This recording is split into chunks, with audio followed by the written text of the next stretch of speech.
Howdy folks, Gabriel here, and in this video I'm going to address the question, what is Christ consciousness?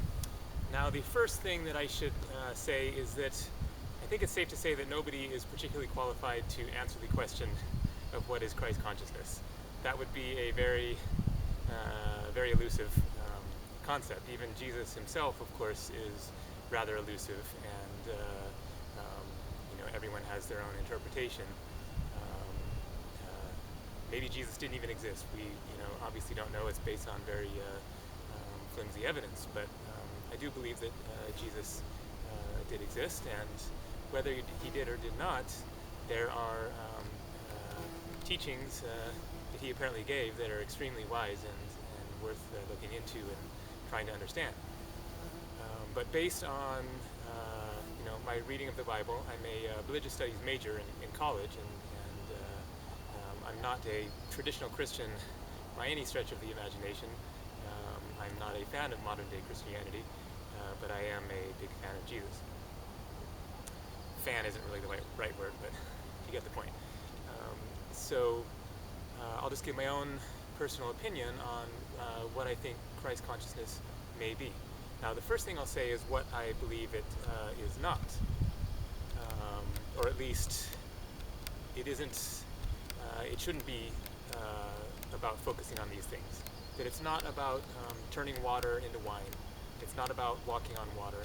It's not about raising the dead. Anyone who believes that these are the important things is missing the point, in my opinion, because it isn't about magic or things seemingly magical to us. What it is about is loving kindness. And I think that the most important lessons of Jesus and the clues to Christ consciousness are in two of his most famous quotes. Do unto others as you would have others do unto you. And on its surface, that is a basic statement of just kindness towards your fellow human beings. But there's more to it than that. It's more than just being nice. And then there's also his quote, love thy enemy. And that's where it really gets to the heart of it, which is that Christ consciousness, in my opinion, is about the ability to recognize the basic fundamental goodness of people, even if they aren't showing it, even if they appear to be evil to you, or bad people, or wrong, or you disagree with them, or they harm you, or abuse you, or you just don't like them. Whatever reason you have a negative reaction to somebody, the ability to separate that out and recognize, okay, that's my personal subjective reactionary response to somebody, that doesn't equate to the sum total of who this person is and who their soul is. So the ability to relate to others as if they are another person like you, do unto them as you would have them do unto you, regardless of whether they are holding that same principle. And the ability to actually send love to people who are not sending love to you, who may be unkind to you, who may cause you harm or want to cause you harm. Your enemy, if that's the appropriate term, or just people you don't like. So the ability to radiate love from yourself, regardless of the circumstances, which is no easy feat.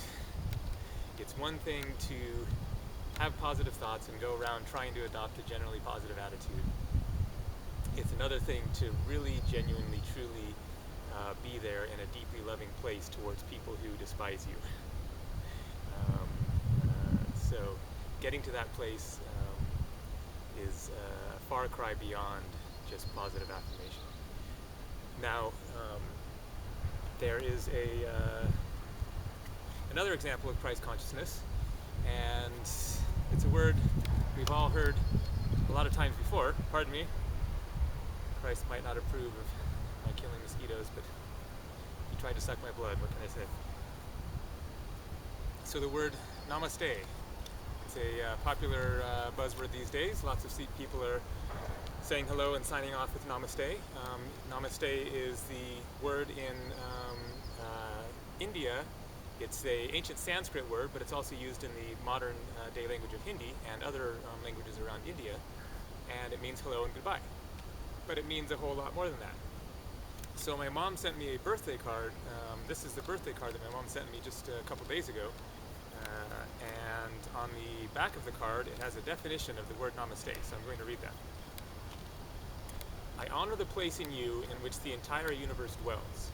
I honor the place in you which is of love, of integrity, of wisdom, and of peace. When you are in that place in you, and I am in that place in me, we are one. So, in a sense, that's Christ consciousness, is recognizing that this other person across the table from you, your neighbor, the guy that pumps your gas, or that you go to buy your bread or your groceries, the mosquitoes, the animals, the trees, the person who hates you, the person who lives in a country that is at war with you. They are all expressions of the divine human spirit, or the mosquito spirit, or the tree spirit. But they are all expressions of the divine force of energy, of divine consciousness. All things that are alive come from God.